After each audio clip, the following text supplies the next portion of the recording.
Very good morning. Welcome to BRK the first edition. నేను పద్మ. ఈ రోజు ఏ పేపర్లో ఎలాంటి వార్తలు ఉన్నాయో చూసే ముందు మన గెస్ట్ని కూడా పరిచయం చేసుకుందాం. మనతో పాటు జాయిన్ అవుతున్నారు senior political analyst Bandaru Rammohan Rao గారు. గుడ్ మార్నింగ్ అండి రామ్మోహన్ గారు.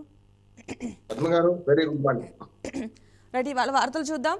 ఇవాళ తెలంగాణ అంశానికి మనకు చూసుకున్నట్లయితే కనుక రేవంత్ది ఓటు బ్యాంకు రాజకీయాలు, సనాతన ధర్మంపై దాడులు పెరుగుతున్న చోద్యం చూస్తున్న ప్రభుత్వం, పురపాలక ఎన్నికల్లో భాజపా అభ్యర్థుల గెలుపు, తెలంగాణ భవిష్యత్కే ప్రధాని మోదీకి రాష్ట్రంపై ఎంతో మమకారం, మహబూబ్ నగర్ సభలో భాజపా జాతీయ అధ్యక్షుడు నితిన్ నబీన్ సిన్హా, పురపాలక ఎన్నికల్లో భాజపా అభ్యర్థుల గెలుపు అధికారం కోసం కాదని తెలంగాణ భవిష్యత్ కోసమేనని భాజపా జాతీయ అధ్యక్షుడు నితిన్ నబీన్ సిన్హా అన్నారు.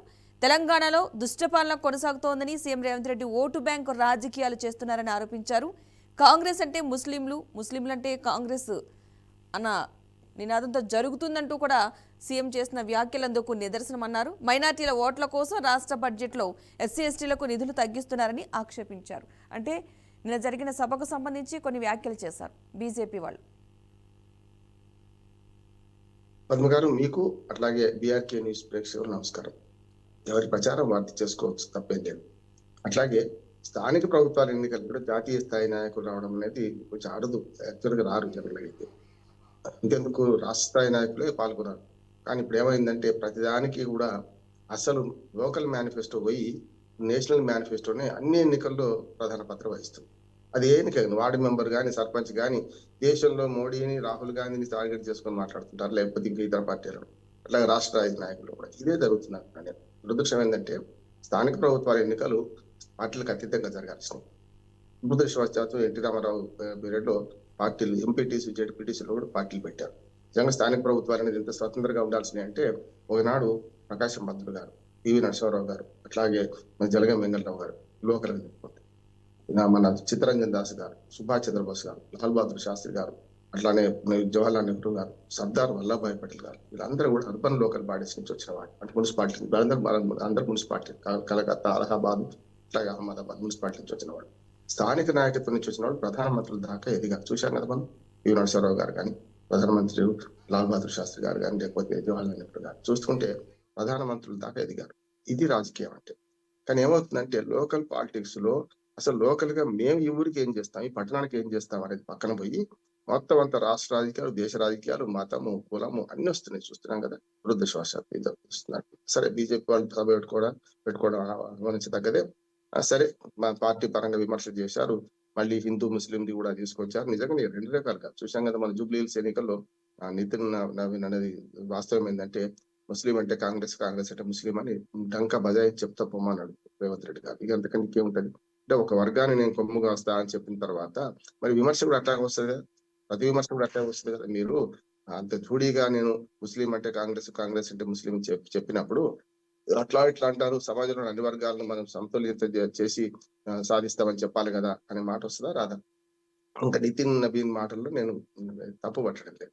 మొదలు వీళ్ళు అన్నారు కనుక ఈ రెండు తప్పే అంటున్నాను. మొదలు వీళ్ళు అనడం తప్పు, దానికి ప్రతిగా వాళ్ళు కౌంటర్ ఇస్తారు. తప్పు కాదు కదా. కనుక అట్లా చూస్తే ఇవాళ లోకల్ గవర్నమెంట్ లో ఈ అంతే ఎందుకు వస్తున్నారు. మేము కేంద్ర ప్రభుత్వంలో అధికారంలో ఉన్నాం, మున్సిపాలిటీలకు ఇంత డబ్బులు ఇస్తాం, ఈ రకంగా పథకాలు ఇస్తాం, అవి ప్రకటించాల్సింది కదా అంటున్నాడు. అవి విడిచిపెట్టి గతంలో కాంగ్రెస్ కూడా అదే చేసింది. ఇప్పుడు బీజేపీ చేస్తుందని ఏం కాదు. మేము మున్సిపాలిటీ స్థానిక ప్రభుత్వాలకు ఎట్లాంటి ఊతం ఇస్తామని చెప్పాలంటున్నాను. దానికి అవసరమైన పథకాలు ఏం తయారు చేస్తున్నామో చెప్పాలంటున్నాను. రాష్ట్ర ప్రభుత్వం కూడా మేము ఇచ్చినంత మీరు ఇవ్వండి అని చెప్పాలంటున్నాను.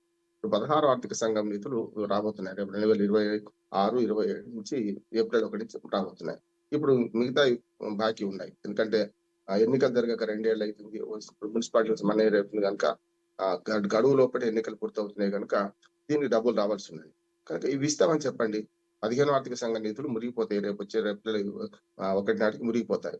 కనుక ఇవి కాకుండా మేము ఇస్తున్నాము, మీరు ఎన్నికలు జరుపుతున్నారు, అభినందనలు, మీకు ఆ డబ్బులు ఇస్తున్నాము చెప్పండి అంటున్నారు. స్థానిక ప్రభుత్వాలలో మేము అభివృద్ధి చేసాం అనే దగ్గరకు వచ్చి ఆఖరికి ఫోటోలు కూడా అక్కడికి వచ్చింది కదా.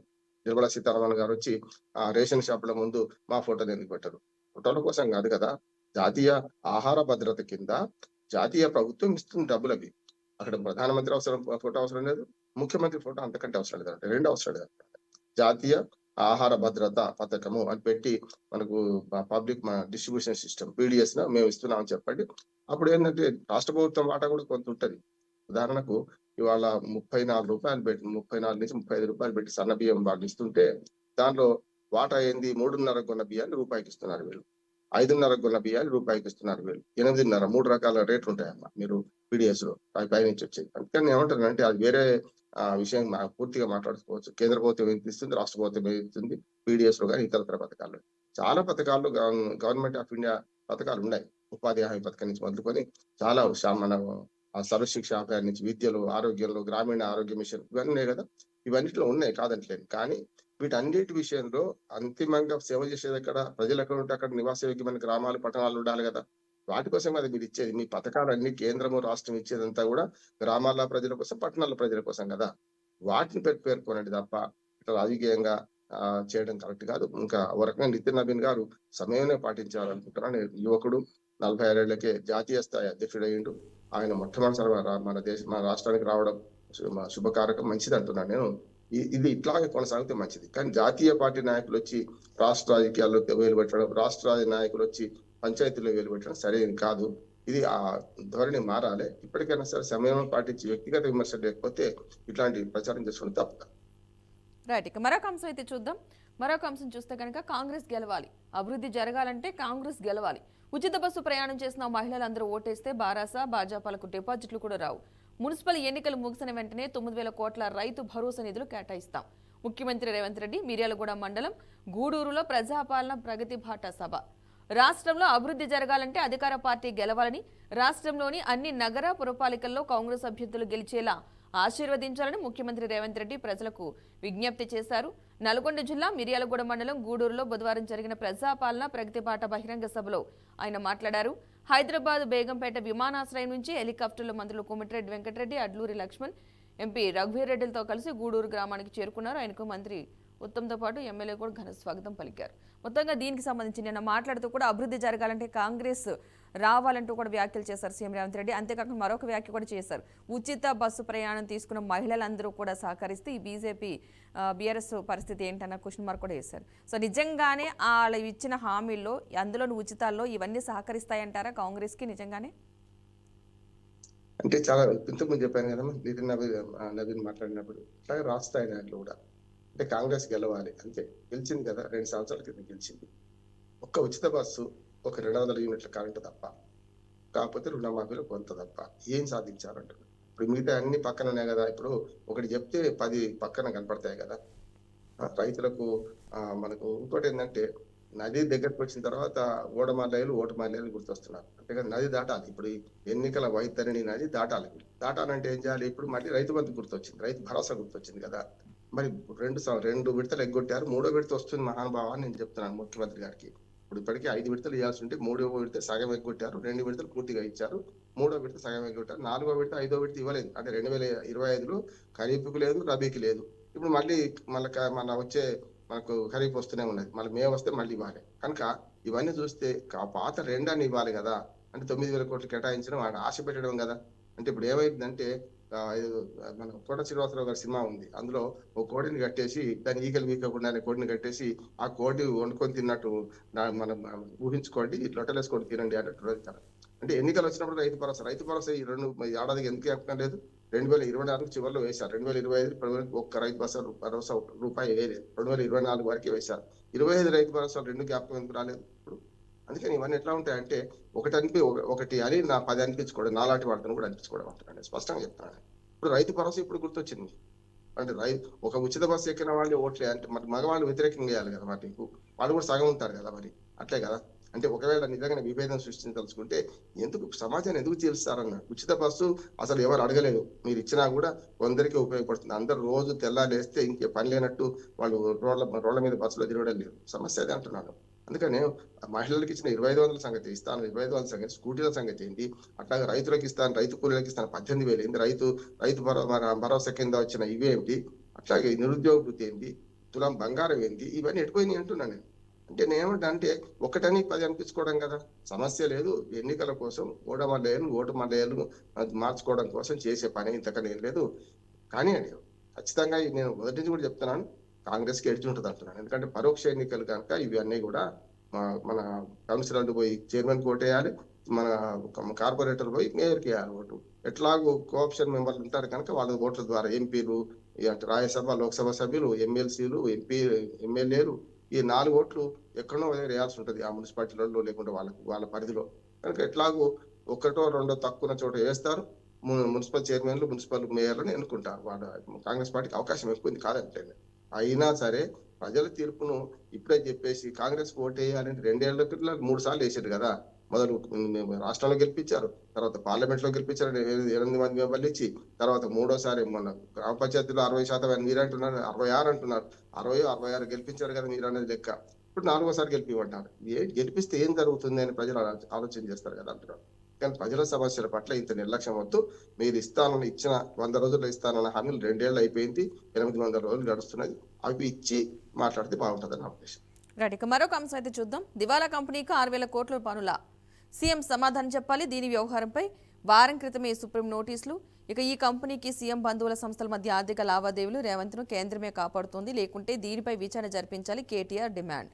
సుమారు 6,000 కోట్ల పనులను ఒక దివాలా కంపెనీకి కట్టబెట్టారని భారత కార్యనిర్వాహక అధ్యక్షుడు కేటీఆర్ ఆరోపించారు. 2023లోనే దివాలా తీసిన ఈ సంస్థలో కొనసాగుతున్న 100 కోట్ల ఆర్థిక లావాదేవీలపై నిగ్గి తేల్చాలని సుప్రీంకోర్టు వారం క్రిందటే కేంద్ర రాష్ట్ర ప్రభుత్వాలకు నోటీసులు ఇచ్చిందని తెలిపారు. ఇది ముఖ్యమంత్రి రేవంత్ రెడ్డి బినామీ సంస్థ అని ఆరోపించారు. తెలంగాణ భవన్లో కేటీఆర్ బుధవారం ఈ వ్యాఖ్యలు చేశారు. అంటే ఒకళ్ళ తర్వాత ఒకళ్ళు ఎవరి వెనకాల ఏమున్నాయి, ఎవరు ఏం చేశారని ఒక్కొక్క అంశాన్ని బయట తీసుకొస్తున్నారు అనుకోవచ్చు అంటారు. ఇప్పుడు కొత్త అంశం 6,000 కోట్లకు సంబంధించిన కంపెనీ, దివాలా తీసిన కంపెనీకి లావాదేవీలు ఎలా జరుగుతున్నాయంటూ కూడా కేటీఆర్ తీసిన వ్యాఖ్య. ఇప్పుడు మొత్తం మీద వీళ్ళిద్దరు విమర్శల వల్ల మనకు వాస్తవాలు తెలుస్తున్నాయి అమ్మా. అంటే వాళ్ళ వెనక ఏముందో మనకు, వీళ్ళ వెనక ఏందో వాళ్ళు చెప్తున్నారు కనుక మనకి వెనక తెలుస్తున్నాయి కదా. మంచిది అంటున్నాను. ఎందుకంటే ఒకరిని నిందించుకోవడంలో కొన్ని వాస్తవాలు బయటపడుతున్నాయి. ఈ దివాలా చేసిన కంపెనీ సూట్ కేసు కంపెనీస్ అంటారు. కొన్ని సూట్ కేసు కంపెనీస్ ఉంటాయి, దివాలా చేసిన కంపెనీస్ ఉంటాయి. సుప్రీంకోర్టు అన్న వాస్తవమే. కానీ ఈ ఆధారాలతో చూపెడుతున్నారు కదా, దీనికి అవుట్ తెచ్చుకోవాల్సింది ఎవరు? కాంగ్రెస్ పార్టీ కదా. అందుకని గతంలో కూడా వీళ్ళ హయాంలో కూడా ఇట్లాంటి దివాళా కంపెనీలకు ఇట్లాంటి కాంట్రాక్ట్ ఇచ్చిన సందర్భాన్ని, 1,000 కోట్ల కుంభకోణాలు చేసిన సందర్భాలు ఏమీ లేదు. దోపిడీలో ఈ తోడేళ్ళు అనేది, నేను తోడేళ్ళతో కొలుస్తున్నాను పార్టీలో, తోడేళ్ళు ఈ మేకల గుంపుని ఎవరు తిందామని అంతే తప్ప ఇంకోటి ఏమీ లేదు. ఇందులో ఒకరి మీద ఒకరు ఆరోపణ చేసుకుంటే మాత్రం వాస్తవాలు కొన్ని బయటపడుతున్నారు. దీన్ని అర్థం చేసుకోవాలి. బ్లాక్ అండ్ వైట్ లో మనం ఏం జరుగుతుంది, వాళ్ళు ఏం చేశారు, వీడే చేశారు, ఎవరికి ఓటేయాలి. అంతిమంగా ప్రజల నిర్ణయితలు కదా. ఇట్లాంటి ఎన్నికలు వచ్చినప్పుడు ఏం చేస్తారంటే పాతవన్నీ తవ్వితీస్తుంటారు. ఇప్పుడు ఇవన్నీ కుంభకోణం తవ్వి చేయడం అంతే కదా.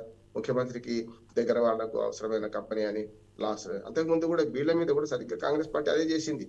ఇప్పుడు 100 కోట్ల లావాదేవీలు చేయడం, 1,000 కోట్ల రూపాయలు ఎట్లా కాంట్రాక్ట్ చేస్తారని కూడా గతంలో కాంగ్రెస్ పార్టీ అనేది అది కూడా నిజమే కదా అంటున్నారు. కానీ రెండే, ఏమీ తేడా లేదు.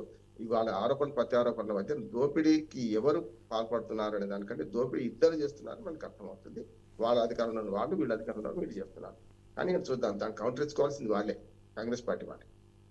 Okay, right. మరొక అంశం అయితే చూద్దామండి. మరొక అంశం చూసే ముందు ఏంటంటే, ఇప్పటివరకు మనం పొలిటికల్గా మాట్లాడుకున్నాం, ఒక సెన్సిటివ్ విషయం ఇదైతే కనుక దానికి సంబంధించి మాట్లాడుకుందాం. కొరియన్ గేమ్కు బానిసలైన అక్క చెల్లెళ్ళ ఆత్మహత్య ఘజియాబాద్లో చోటు చేసుకుంది. కొరియన్ ఆన్లైన్ గేమ్కు బానిసలైన 3 అక్క చెల్లెలు కూడా ఆత్మహత్య చేసుకున్నారు. తల్లిదండ్రులు వారికి ఫోన్ ఇవ్వకపోవడం వల్ల మనస్తాపానికి గురై 9వ అంతస్తు నుంచి దూకేశారు. ఉత్తరప్రదేశ్లోని ఘజియాబాద్లో ఓ రెసిడెన్షియల్ టౌన్షిప్లో నివసిస్తున్న చేతన్ కుమార్కు 2 భార్యలు, 5 సంతానం. వారిలో 3 అక్క చెల్లెలు నిషిక, ప్రాచి, పాఖీలకు కరోనా సమయంలో మొబైల్ ఫోన్ అలవాటైంది. తర్వాత ఆన్లైన్ గేమ్స్ ఆడడం వ్యసనంగా మారింది. చదువును కూడా పక్కన పెట్టేశారు, బడి మానేశారు. వారి ప్రవర్తనపై ఆందోళనకు గురైన తల్లిదండ్రులు ఫోన్ వాడకం తగ్గించాలంటూ పిల్లల్ని మందలించేవారు. వారికి ఫోన్ అందుబాటులో లేకుండా చేశారు. ఈ క్రమంలో మంగళవారం రాత్రి అక్కా చెల్లెలు 3 గదిలోకి వెళ్లి గడియ పెట్టుకున్నారు. చేతన్ కుమార్ ఉంటున్న ఫ్లాట్ 9వ అంతస్తులో ఉంది. అర్ధరాత్రి 2 గంటల సమయంలో అక్కా చెల్లెలు బాల్కనీలోకి వెళ్లి ఒకరి తర్వాత ఒకరికి కిందకి దూకేశారు. వెంటనే వారిని ఆసుపత్రికి తరలించారు. కానీ అప్పటికే ఆ బాలికలు చనిపోయినట్లుగా తెలుస్తుంది. ఈ అంశం అంటే ఆన్లైన్ గేములకి పిల్లలు ఎంత బానిసలు అయ్యారు, వాళ్ళని వద్దు అని వారిస్తుంటే చనిపోయేంత పరిస్థితికి వచ్చేసారంటే అసలు దీనిపై ఫస్ట్ అధికారులు చర్యలు తీసుకోవడం, దీనిలో ఒక అవగాహన తీసుకురావాల్సిన అవసరం లేదంటారా? ఇలాంటి అంశాలు, చిన్న పిల్లలు అసలు వాళ్ళకి చనిపోవడం అన్నది కూడా తెలియని పిల్లలు పైనుంచి దూకేయడం, అది గేమ్లో భాగమై దూకేశారా లేకపోతే వీళ్ళు ఫోన్ తీసుకున్నారని, అంటే పిల్లల్ని మందలించడానికి కూడా తల్లిదండ్రులు సరిపోరా అన్న పరిస్థితి వస్తుంది ఇక్కడ చూస్తుంటే. ఏం చెప్తారు దీనికి సంబంధించి? చాలా హృదయవిదారకమైన సంఘటన. ఎందుకంటే భవిష్యత్తు భారతంలో వాళ్ళ పాత్ర పెద్దది. వాళ్ళు ఒకరి వెనుక ఒకరు ఒక హిప్నటిజంలో గతంలో మేము బాణామతులకు వ్యతిరేకంగా ఈ మూఢనమ్మకాలకు వ్యతిరేకంగా కౌన్సిలింగ్ ఇచ్చేవాళ్ళు చేసేవాళ్ళు ప్రదర్శనలు చేసేవాళ్ళు ఎస్పీలతోని పోలీసు వాళ్ళతో కూడా. ఇప్పుడు కౌన్సిలింగ్ చేస్తున్నా కూడా ఇది జరుగుతుంది అంటే నేను స్కూల్లోకి వెళ్తున్నాను, కాలేజీకి వెళ్తున్నాను, కౌన్సిలింగ్ ఇట్లాంటివన్నీ కూడా. ఇప్పుడు గేమింగ్ యాక్ట్ ను బాగా ప్రోత్సహిస్తుంది ఎవరి ప్రభుత్వాలే కదా వరకు, ఏదో ఒకటి ఎన్ని బంద్ చేస్తే మళ్ళీ కొత్తవి వస్తున్నాయి చూస్తున్నాం మనం. రెండోది సినిమా యాక్టర్లు ప్రకాష్ రాజ్ గారి క్షేమం చెప్తున్నారు కదా మధ్యన, ఎందుకు పేరు చేస్తున్నా అంటే నాకు ఇంత తెలియదు ఇట్లా అని జరుగుతుంది తెలియదు అని. గేమింగ్ యాక్ట్ ప్రచారం చేసేటప్పుడు డబ్బులు తీసుకున్నప్పుడు తెలియనప్పుడు ఇది తెలియదా? వీళ్ళని అడగండి ఎప్పుడన్నా ఒక మంచి సామాజిక దానికోసం ఓటు వేయండి డబ్బులు తీసుకోకండి అని వాళ్ళు చేయమని చేస్తారా? అంటే డబ్బులు ఎక్కడ వస్తే సెలబ్రిటీస్ అట్లా చేస్తున్నారు. అన్నిటికంటే ముఖ్యమమ్మా 5-6 కారణాలు. నిన్న 4-5 ఛానల్లో నేను మాట్లాడాను, ఒక పావు గంట 20 నిమిషాలు కాదు 2 నిమిషాలు మాట్లాడతాను. ఎందుకంటే ఇది పెద్ద సమస్య, దీని గురించి వేరే చర్చ పెట్టుకోవాల్సిందే మనం. ఇది ఒక మాటతో పూర్తి కాదు కూడా, అసంపూర్తిగా ఉంటుంది. నేను స్పష్టంగా చెప్తున్నాను, ఇందులో 3 బాధ్యత అంటున్నాను. మొట్టమొదటిది కుటుంబము అంటే తల్లిదండ్రుల బాధ్యత. రెండోది పిల్లల్ని కూడా సెన్సిటివ్ గా పెంచడం ఒకటి, అంటే న్యూక్లియర్ ఫ్యామిలీస్ కావడం, తల్లిదండ్రులు ఉద్యోగాలకు వెళ్ళిపోవడం, పిల్లల్ని ఇంటి పేరు విడిచిపెట్టుకోవడం, వాడు ఏం చేస్తున్నారో చూడకపోవడం, ఇవన్నీ ఒకసారి విడిచిపెట్టి స్వేచ్ఛగా విడిచిపెట్టి ఒకేసారి కంట్రోల్ చేస్తే పిల్లల మనస్థితి చాలా గమ్మత్తుగా ఉంటుంది అంటున్నాను. రెండోది ఏంటంటే సమాజం బాధ్యత ఏంటంటే మనం కూడా అంటే సమాజంలో ఇవన్నీ వీటి చాలా మంది ఏం చేస్తున్నారంటే ఈ గ్యాడ్జెట్స్ తప్పడుతున్నారు. నేను తప్పంటున్నాను. ఆధునిక టెక్నాలజీలో ఆర్టిఫిషియల్ ఇంటెలిజెన్స్ లో ఇవాళ అనేక మార్పులు వస్తున్నాయి. టెక్నాలజీని తప్పట్టకండి. ఆ టెక్నాలజీ అనేది కత్తి లాంటిది అయితే కత్తితో కూరగాయలు కోయొచ్చా మిడకాయలు కోయొచ్చా నిర్ణయించేది మనం కదా. అందుకని కత్తికి సిగ్గుండదు, కోసేవాడికి సిగ్గుంటారు. అందుకని ఇప్పుడు ఈ మొత్తం ఎపిసోడ్ లో చూసుకుని 3 చిన్నారుల ప్రాణాలు పోయినాయి. వాళ్ళు 9వ అంతస్తు 6వ అంతస్తు నిన్న నుంచి 6వ అంతస్తు కొందరు చెప్తున్నారు 9 అంటే 9 అయినా 6 అయినా ప్రాణాలు పోయింది కదా, 3 అయితే ప్రాణాలు పోయినాయి కదా. ఈ దీన్ని ఉదాహరణ తీసుకొని దయచేసి గేమింగ్ యాప్ మొత్తం రద్దు చేయాలి, తీసేసేయాలి. ఇంకా నడుస్తుంది, కొత్తవి పుడుతున్నాయి కూడా చూసాం కదా. ఆ పైరసీలో అప్పుడు ఐబొమ్మ రవి చూశారు కదా, ఓటు తీసేస్తే ఇంకోటి కొత్తగా పుట్టించుకున్నాడు. ఇక్కడ కూడా శతకోటి దరిద్రాలకు అనంత కోటి ఉపాయాలు ఉంటాయి. కనుక గేమింగ్ యాప్లు తీసేసినంత మాత్రాన పోదు, అవగాహన ముఖ్యం అంటున్నాను నేను, కౌన్సిలింగ్ ముఖ్యం అంటున్నాను. దీనివల్ల నష్టపోతున్న వాటి చరిత్రలు వాటి గురించి మనం పిల్లల నుంచి 8వ తరగతి హై స్కూల్ పిల్లల నుంచి చెప్తారావాలంటున్నాను. సెల్ ఫోన్ వాడడం తప్పు కాదు, సెల్ ఫోన్ వాడడాన్ని మంచి కోసం వాడదాం, చెడు కోసం వాడొద్దు అంటాం. అట్లాగే పిల్లలు కూడా చాలా సున్నితంగా తయారవుతున్నారు. గతంలో మేమందరం కష్టము తెలిసి పెరిగిన వాళ్ళం, నడుచుకుంటూ కిలోమీటర్ల స్కూల్కి వెళ్ళేవాళ్ళం. ఇప్పుడు అన్ని సౌకర్యాలు వచ్చేసినాయి. మీరు బస్సు ఫ్రీ, లేకపోతే ఏదైనా డబ్బులు కట్టి పిల్లల్ని పంపిస్తున్నారు, కార్పొరేట్ కాలేజీలకు కానీ స్కూళ్ళకి కానీ పంపిస్తున్నారు. వాళ్ళ కష్టం తెలవకుండా పంచుదామనే మనస్తత్వం కూడా తల్లిదండ్రులు బాగా పెరిగింది. అంటే ఆ ప్యాంపరింగ్ అంటారు కదా, ప్యాంపరింగ్ కరెక్ట్ కాదంటున్నాడు. అంటే ప్యాంపరింగ్ అవసరం లేదు. ఎందుకంటే పిల్లలను విడిచిపెట్టాలి స్వేచ్ఛగా. మీరు ఏం చేస్తారు చేయండి, ఈ పని చేయాలి అని చెప్పి టార్గెట్ పెట్టాలి, లక్ష్యాలు పెట్టాలి. కానీ ఏమైతుందంటే మార్కులు లక్ష్యాలు పెడుతున్నారు. కేవలం మార్కులు లక్ష్యాలు పెడుతుంటే ఒత్తిడికి గురవుతున్నారు. ఇప్పుడు చూడండి, మీరు చిన్నపిల్లలకు 10వ తరగతి లోపలనే బీపీలు షుగర్లు వస్తున్నాయి. దానికి 2-3 కారణాలు ఉన్నాయి. చూస్తున్నాం కదా, మనకు ఫుడ్ విషయంలో కానీ, మనం పెట్టే ఫుడ్ విషయంలో కానీ, బయట దొరికే ఫుడ్ విషయంలో కానీ, వీళ్ళు అవలంబిస్తున్న పద్ధతి కానీ, ఇవన్నీ చూస్తుంటే ఏంటంటే ఒకటి సామాజిక కారణం మనకున్నది, అది ప్రభుత్వాలు చేయాల్సింది. రెండోది ఏంటంటే కౌన్సిలింగ్ వీళ్ళ మధ్య ఇవ్వాల్సింది. మూడోది కుటుంబమే. ఫస్ట్ మనకి ఏంటంటే అయితే స్కూలు లేకపోతే కుటుంబం 2 చోట్ల పిల్లలు ఉండేది. 7 గంటల కల్లా ఆధార నోట్లో టిఫిన్ కుక్కొని వెళ్ళిపోతుంటారు. వెళ్ళిపోయి మళ్ళీ రాత్రి సాయంత్రం 6 గంటలకు వస్తే హోంవర్క్, మళ్ళీ రాత్రి 9 దాకా పడుకోవడం. రాత్రి తల్లిదండ్రుల దగ్గర ఎంతసేపు ఉంటున్నారు? కేవలం రాత్రి 9 నుంచి పొద్దున్న 7 గంటల దాకా ఉంటున్నారు అంతే. అంటే సగం రోజు కూడా 10 గంటలు మాత్రమే రాత్రి పూట పడుకోవడానికి వచ్చినప్పుడు మాత్రమే పిల్లలు తల్లిదండ్రుల దగ్గర ఉంటున్నారు. స్కూల్లో ఎక్కువ టైం ఉంటున్నారు కదా. కనుక దయచేసి ప్రైవేట్ స్కూళ్ళ వారికి కానీ గవర్నమెంట్ స్కూళ్ళకి బాగున్నాయమ్మా ఇవన్నీ. కౌన్సిలింగ్ నేను గవర్నమెంట్ స్కూల్కి వెళ్తుంటాను కనుక ప్రైవేట్ స్కూళ్ళు చాలా వరకు వృద్ధి విడిచిపెడుతున్నారు. పిల్లలు ఒక్క అరగంట కూడా రెస్ట్ ఇవ్వడం లేదు. పెద్ద పెద్ద బ్యాగులు మోసుకుపోవడం ఇవన్నీ చూస్తున్నాం. పిల్లలలో సున్నితత్వం పెరగడానికి ప్రధానమైన కారణం ఇవన్నీ. స్కూళ్లలో ఈ మన చదువు మీద ఒత్తిడి, తల్లిదండ్రులు కూడా అదే ప్రకారం మార్కులు, ర్యాంకులు, పోల్చడాలు, పక్కబడుతున్న పోల్చడాలు. ఏమవుతుంది? ఇప్పుడు నేను ఇంటర్మీడియట్ ఫెయిల్ అయినండి, నేను మాట రెండు ఎంఎల్ చేసిన. ఏమంటున్నా అంటే సమస్య కాదు, ఒక పోతుంది ఒకటి వస్తుంది. సమస్య ఏంటంటే మాట సాధించాలి. ఇప్పుడు ప్రతి విజయం వెనుక ఓటమి కూడా ఉంటుందని, ఒక ఓటమి మళ్ళీ విజయానికి దారి తీస్తుంది అనే దాన్ని చెప్పకపోతే లాభం లేదు. నా ఉద్దేశం ఏంటంటే ఇటువంటి సంఘటనలు జరగకుండా యాప్ల విషయంలో నష్టపోతారనేది, ఏం నష్టపోతున్నాం, ఎట్లా డబ్బులు వస్తుంటాయి ఆశ పెడుతుంటారు. ఈజీ మనీకి ఆశ పెట్టడం కూడా తల్లిదండ్రులు చేస్తున్నారు, పిల్లల్ని కూడా ప్రోత్సహిస్తున్నారు. అది కరెక్ట్ కాదంట. అంశానికైతే చూద్దాం. మన ఏపీ అంశానికి సంబంధించి జగన్ కుట్రలపై జనంలోకి అరాచకాలను కలిసికట్టుగా ఎదుర్కొందాం. టీడీపీ జనసేన అధినేతల నిర్ణయం. చంద్రబాబు నివాసానికి పవన్ కళ్యాణ్ 2.5 గంటలకు పైగా సుదీర్ఘ భేటీ. వైసీపీ నేరపూరిత రాజకీయాలపైనే ప్రధాన చర్చ. కొలచిచ్చు పెట్టాలని చూస్తుంది. తప్పుడు ప్రచారాలతో గందరగోళపరుస్తోంది. తిరుమల కల్తీ నెయ్యి వ్యవహారమే నిదర్శనం. తప్పు చేసి అడ్డగోలుగా సమర్థించుకుంటున్నారు. కూటమిని విచ్ఛిన్నం చేసేందుకు కుట్రలు. కల్తీ నెయ్యి సున్నితమైన అంశం, అందుకే ఆచితూచి వ్యవహరిస్తున్న దీనిని వైసీపీ అనుకూలంగా మార్చుకుంటుంది. జంతువు కొవ్వు ఉందని తేలినా బుకాయిస్తుంది. సిట్ ఛార్జిషీటుపై కోర్టు నిర్ణయం తీసుకున్నాక అన్ని ఆధారాలతో ఎండగడతాం. ప్రస్తుతానికి కూటమిలో ఉన్నటువంటి జనసేన టీడీపీ నేతలు ఇద్దరు కూడా ఈ చర్చ పెట్టుకోవడం జరిగింది. ఈ అంశాన్ని కూడా సున్నితంగా డీల్ చేస్తుంటే వీళ్ళు అవకాశంగా తీసుకుంటున్నారు. ఈ కల్తీ నెయ్యి అంశాన్ని చెప్పడం జరిగింది. ఈసారి వాళ్ళ అరాచకాలు ఇంకా ఎండగడదామంటూ కూడా ఒక సమావేశం ఏర్పాటు చేసుకున్నారు. సో ఈ అంశం గురించి ఏం చెప్తారు? శుభం, ఇద్దరు మిత్రులు కలిశారు. కానీ అంతకన్నా ముందు నిన్ననే జగన్మోహన్ రెడ్డి గారు మనకు జోగి రమేష్ ను ఇతరత్ర వాళ్ళందరినీ మనకు పరామర్శకు వెళ్ళారు. చాలా పెద్ద మళ్ళీ పరామర్శ అంటే మళ్ళీ ఒక పెద్ద పరామర్శ ప్రదర్శనలు జరుగుతున్నాయి అక్కడ చూస్తున్నాం మనం. దానికి వ్యతిరేకంగా వీళ్ళేమో ఇంట్లో కూర్చొని మాట్లాడుతున్నారు. వీళ్ళు కూడా పరామర్శ ప్రదర్శన చేయలేరు కదా, ఎట్లాగూ జరిగింది అది కదా. కనుక జోగి రమేష్ ను రాంబాబు కుటుంబాన్ని ఓదార్చారు. ఆయన ఓదార్పుకు బ్రాండ్ అంబాసిడర్ ఎవరంటే జగన్మోహన్ రెడ్డి గారు. ఏదైనా సరే చచ్చినా బతికినా ఓదార్పు నడుస్తూనే ఉంటది. అన్ని రోజులు మేరా బాప్ మార్గే ఒక ఛాన్స్ ఇవ్వండి తిరిగిండు, అది వేరు. కానీ ఇక్కడికి వచ్చారు కల్లా ఇద్దరు కూర్చొని మాట్లాడే విషయాలు నాకు అభ్యంతరాలు ఉంటాయి. ఏంటంటే సిట్ స్పష్టంగా సిట్ కానీ సుప్రీంకోర్టు వేసింది కానీ ఎన్డీడీబీ కానీ ఎన్డీఆర్ వాడు కానీ ఆ రిపోర్ట్ చూడండి వెళ్ళినట్టున్నా నేను. జంతువులకు మాట రాలేదు అందులో, మళ్ళీ జంతువులకు కలిసినా కూడా చేయలేదని చెప్పి ముఖ్యమంత్రి ఉప ముఖ్యమంత్రులు కూర్చొని అవాస్తవాలు ప్రచారం చేస్తుంటే భక్తుల మనోభావాలు ఇంకా మళ్ళీ దెబ్బతీస్తున్నారు. అది నెయ్యే కాదు అంటుంటే నెయ్యిలో జంతువుల కొవ్వు కలిసిందని వీళ్ళు అంటున్నారు. ఏం చెప్పాలి వీళ్ళను? అందుకని రిపోర్టు మీరు ఇచ్చిన మీరు వేసిన సిట్టే చెప్పింది, మీరు వేసిన కమిటీలు మనకు సుప్రీంకోర్టు వేసిన కమిటీ చెప్పింది కదా. ఇక్కడ దీన్ని ముగించండి. ఈ ముగిసిన అధ్యాయం దయచేసి తిరుమల తిరుపతి లడ్డు నెయ్యి కల్తీ మీద మీరు దయచేసి మానుకుంటే బెస్ట్ అంటున్నా నేను. ఇప్పుడు ఆరోపణలు ఉన్న వాళ్ళని అరెస్ట్ చేశారు, జైలు పంపిస్తున్నారు. ఎవరు బాధ్యులో తేల్చారు, అనిల్ సింగ్ సస్పెండ్ చేశారు. ఇవన్నీ చూసినాం కదా మనము. అవి చేయంగా మన అదనంగా దీని మీద ఎందుకు చేస్తున్నారు అంటే బౌన్స్ అయింది. ఇప్పుడు మీరు చేసింది ఏమైందంటే మీరు ఏ ప్రచారం చేసిండ్రు అది వ్యతిరేకంగా అవతల వాడి చేతిలో ఆయుధమైంది. ఇప్పుడు ఆయుధాన్ని లాక్కునే ప్రయత్నంలో మళ్ళీ మీరు అవస్థలు తప్పు చెప్తున్నారు అంటున్నారు. జంతువులకు ఆయన అంటారు, పందికి ఒక ఆయన అంటారు. ఇవన్నీ దుర్మార్గం కాదా అంటున్నాను. అందుకని ఇది తెగని పంచాయతీ మొడవని ముచ్చట అంటారు. దీన్ని ఏం చేయాలంటే వీళ్ళు ఇద్దరు కలవడం మంచిదే కాదంటే, రాజకీయాలలో ఒక మిత్రపక్షాలు ఇద్దరు కలిసి మాట్లాడుకోవడం ఎంతకు. నిన్ననే ఎన్డీఏ కూటమి ప్రభుత్వ ఎంపీలతో మోడీ గారు కూడా పెద్ద సమావేశం పెట్టిండు కాదంటే. కానీ ఇది ఎట్లా ఉందంటే ఈ ఒక్క ఇష్యూ మీద దయచేసి ఇద్దరు మాట్లాడడం మానేయాలంటున్నాను నేను. అనవసరంగా నెయ్యి కల్తీ గురించి మాట్లాడకండి. తిరుమల తిరుపతిని ప్రక్షాళన చేయండి. ఇప్పటికైనా సరే అక్కడ తిష్ట వేసుకుని కూర్చున్న అధికారులను కానీ రాజకీయ నాయకులను పక్క తెప్పించండి. ఇవి చేయాలి కదా మీరు చేయాల్సిన పని అంటున్నాను. ఏం లేదు, వీళ్ళిద్దరు మాట్లాడుకుంది. మళ్ళీ దీన్ని కౌంటర్ ఎట్లా చేయాలి? కౌంటర్ చేయడం వల్ల ఏమైందంటే ఇంకా తిరుమల తిరుపతి పవిత్రతను దెబ్బతీస్తున్నారు. ప్రజల మనోభావాలను, భక్తుల మనోభావాలు ఇంకా మరి దెబ్బతీస్తున్నారు.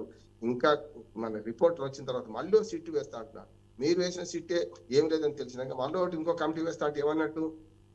ఒక మాట చెప్పాలంటే అవమానించడం, నా అంగీ బాలేదంటే నా ముఖం బాలేదంటే నేను అంగీ మార్చుకొని వచ్చినా అన్నట్టుంది. అంతకని ఏంటి?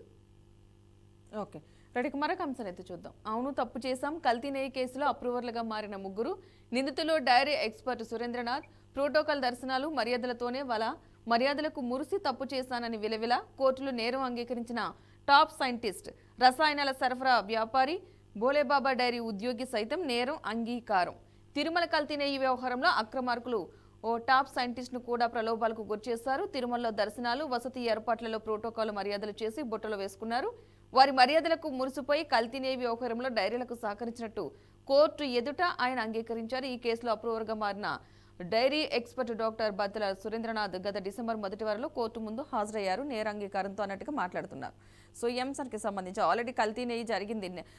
అది నెయ్యినే కాదు, దాంట్లో రసాయనాలు వాడడం వల్ల కూడా అది నెయ్యిగా రూపాంతరం చెంది బయటకు వచ్చిందన్న వ్యాఖ్యలు చేస్తూనే ఉన్నారు. సో అప్రూవల్గా మారిపోయాం, మేము చేసామని చెప్పేసి అంటున్నారు. సో ఈ కేసుని ఈ విధంగా చూసుకోవచ్చు. కనీసం ఇలాంటి అంటే టీటీడీకి సంబంధించి కూడా ప్రతి ఒక్క అంశం కూడా చాలా పెద్దదిగా దాంట్లో ఈ మధ్యకాలం మనం చూసే కొలది కూడా చాలా విషయాలు బయటకు వస్తున్నాయి. ఎస్పెషల్లీ లడ్డు అయితే కనుక తిన్నవారి పరిస్థితి ఏంటి అన్న క్వశ్చన్ మార్క్ అయితే అయిపోయింది. సో వాళ్ళ మనోభావాలు బాగా దెబ్బతిన్న పరిస్థితి. మరి రసాయనాలు కలిపారు అని అన్నారు. ఒకవేళ దీనివల్ల ఏమన్నా హెల్త్ ఇష్యూస్ వస్తాయా అని మరొక క్వశ్చన్ వస్తుంది. సో ఏం చెప్తారు?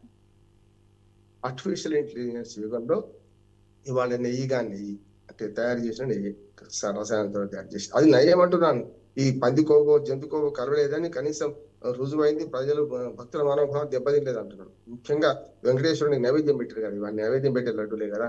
అటువంటిప్పుడు అక్కడ కూడా అపచారం జరగలేదు కనుక సంతోషపడతాను. అంటే ఈ దుర్మార్గంలో మళ్ళీ దుర్మార్గం చేస్తున్నారు. ఇప్పుడు సైంటిస్టులకు వీళ్ళందరూ కూడా ప్రోటోకాల్ నిబంధనలు అన్నమాట. నా జీవితంలో ఇంతవరకు కూడా నేను ఎప్పుడు పోయినా నేను లైన్లో పోయిన తప్ప ఎప్పుడు వినియోగించుకోలేదు ఎప్పుడు కూడా. అందుకని ఏమంటున్నా అంటే చాలా మంది దీనికి లొంగిపోయి చూస్తున్నాం. మీరు తిరుమల తిరుపతిలో దేవస్థానంలో ఎలా లేస్తే జడ్జీలు కానీ వీళ్ళని మన ప్రెస్ మీడియా కూడా ఎవడో సామాన్య భక్తుల కష్టాలు మనం రాయము ఎక్కువ, కానీ ఎవరైనా మాత్రం విఐపీలు దర్శించుకుంటే తెల్లారి ఫోటోలు వేస్తుంటాం మనం, జడ్జీల ఫోటోలు. నిజంగా చెప్పాలంటే మా న్యాయ వ్యవస్థలో జడ్జీలు కానీ వీళ్ళంతా ప్రచారం నోచుకోవద్దు. తిరుపతి మీ వ్యక్తిగతమైన నమ్మకం. మీరు వెళ్తారు, గుడికి వెళ్ళి వస్తారు, ఫోటోలకు పోజులు ఇచ్చి అక్కడ రాజకీయాలు మాట్లాడడం నిషిద్ధం, కానీ ఆ తెల్లాలేసి ఆ ఫోటోలు వేసుకోవడం లేదు. నా పత్రిక పట్ల కూడా రేపు న్యాయ వ్యవస్థలో ఏదైనా ఒక భావన ఉంటుందా ఉండదంటారు ఆ పత్రిక మీడియా సంస్థ పట్ల. అందుకని ఏమంటున్నాడు, సాధ్యమైనంత వరకు ఐసోలేట్ గా జీవించాలి జడ్జీలతో సహా అంటున్నాడు. అందుకనే ఇవాళ ఈ మొత్తం జరిగే దానిలో ఇప్పుడు ఆయన సైంటిస్ట్ ఎందుకు ఒప్పుకున్నాడు? అనవసర మర్యాదలు చేసి చాలా పెద్ద ఎత్తున మర్యాదలు చేశారు కనుక లొంగిపోయి నేను చేసిన అప్రూవర్గా మారిండు. అంతకనే ఉంది కదా, తప్పు జరిగినట్టే కదా, తప్పుడు రిపోర్ట్ ఇచ్చినట్టే కదా. అందుకని ఒక స్వతంత్ర సంస్థ చేత దర్యాప్తు చేసిన దర్యాప్తే, సుప్రీంకోర్టు చేసిన దర్యాప్తే చెప్పింది కదా, ఇందులో జంతువుల కొవ్వు లేదు, కేవలం అన్ని రసాయనాలతోనే కృత్రిమ నెయ్యి కృత్రిమ మేధలాగా కృత్రిమ నెయ్యి తయారు చేశారు అంటున్నారు. దానికి మళ్ళీ ఇంకా పెంచడం తప్ప ఇంకోటి ఏం లేదు. ఇప్పటికైనా సరే ఇప్పుడు కూడా ఈ నెయ్యి కూడా కల్తీదే అంటున్నాను నేను స్పష్టంగా చెప్తున్నా. ఎందుకంటే దీని గురించి ఆ ప్రతిపక్షాలు మాట్లాడుతలేదు, వీళ్ళు మాట్లాడతలేదు, మనం మాట్లాడుతున్నాం. ఇప్పుడు మన ప్రతిపక్షాలు మాట్లాడాల్సింది ఏంటంటే, అయ్యా మేము తప్పు జరిగింది, తప్పు అంటలేదు, మా తప్పు జరగలేదు అంటారు, మనం మొండిగా వాదిస్తున్నారు. ఇప్పుడు కూడా జరుగుతుంది. 450 రూపాయలు 460 రూపాయలు నెయ్యి వస్తుందా? ఇప్పుడు జరిగే నెయ్యి కూడా కల్తీ నెయ్యా లేకుంటే కృత్రిమ నెయ్యా, మరి జంతువులకు కలిసింది ఏదో తేల్చండి మహానుభావ, ఇప్పటికి కూడా షాంపూ తీసుకోండి అంటున్నాను నేను. అది తీసుకుంటారు ఎక్కడ చూడండి, అప్పటి పాత కేసే నడుస్తుంది తప్ప ఇవాళ ఏం జరుగుతుంది, ఇవాళ ఏ నెయ్యి వాడుతున్నారు అనే దాని మీద ఎంక్వైరీ జరుగుతులేదు అంటున్నాను. అది కోర్టులు అట్లాగే ఉన్నాయి, పోలీసులు అట్లాగే ఉన్నారు, రాజకీయ పట్ల అట్లాగే ఉన్నాయి. నేను భక్తులందరి తరఫున కోరుతున్నాను, ఇప్పటి నెయ్యిలో కూడా కల్తీ ఉందా లేదా తేల్చండి అంటున్నాడు. పాతది అంటే ఇప్పటి నెయ్యి అంటే పాతది పోనట్టు కాదు, పాతది ఎంక్వైరీ చేయండి, కొత్తది ఎంక్వైరీ చేయండి అంటున్నాడు. అది చేస్తే తప్ప సాధ్యం కాదు. సరే అప్రూవల్ గా మారిన వారు ఏం మాట్లాడిన చూసినాం కదా, స్పష్టంగా ఉన్నది. దాని మీద కుछ కాలా హై అంటే నలుపు ఉన్నది అక్కడ, దాన్ని పోలీసులు ఛేదించాలి రేపొద్దున కోర్టు. కానీ ఈ కేసు మాత్రం చెప్తున్నాం కదా, తెలుగు సినిమా సీరియల్ లాగా తిరుమల తిరుపతి దేవస్థానం కేసు నడుస్తూనే ఉన్నది. పరకామణి కేసు, లిక్కర్ కేసు, ఈ కేసు, ఏ కేసు అయినా ఆగిందా అంటున్నాడు. ఇది మొత్తం ఇంక 3 ఏళ్ళు కొనసాగుతుంది డ్రామా చూడండి. రైట్, థ్యాంక్ యూ అండి రామ్మోహన్ రావు గారు, మంచి వివరణ విశ్లేషణ అందించినందుకు థ్యాంక్ యూ సో మచ్ అండి.